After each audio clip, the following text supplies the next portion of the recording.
Morning. Sebagai rasa terima kasih kami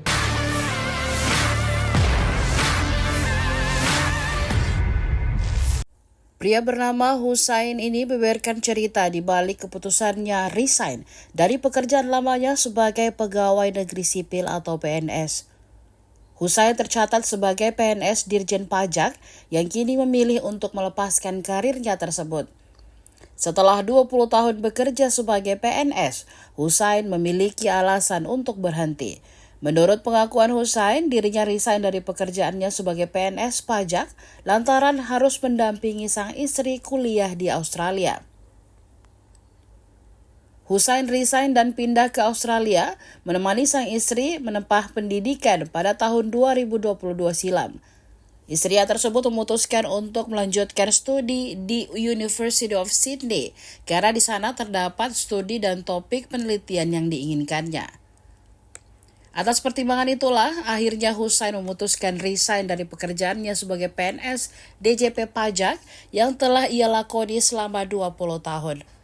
Husain bersama ketiga anaknya lantas menggunakan Dependent Student Visa karena mengikuti visa belajar student visa milik istrinya.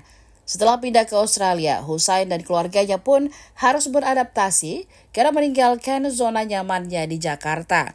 Apalagi Husain sebelumnya menerima gaji cukup besar sebagai PNS pegawai pajak. Ia pun akhirnya mendapatkan pekerjaan pertamanya di Australia sebagai pegawai di salah satu supermarket ternama di Australia, Woolworths.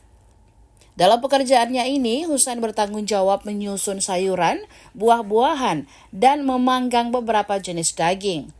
Husain lalu berusaha untuk mendapatkan tambahan penghasilan dengan melamar sebagai petugas kebersihan di salah satu sekolah dasar atau SD di Australia. Ia pun menjadi tukang gosok WC sekolah di Australia selama 6 bulan, mulai Juli 2023 hingga Desember 2023. Namun saat itu ia mendapatkan informasi bahwa seorang operator forklift gajinya cukup tinggi karena membutuhkan keahlian khusus. Ia sempat mengambil sertifikat keahlian khusus pada Oktober hingga Desember 2023. Akhirnya Husain kini resmi bekerja sebagai operator forklift mulai Januari 2024 hingga saat ini. Download Tribun X sekarang, menghadirkan lokal menjadi Indonesia.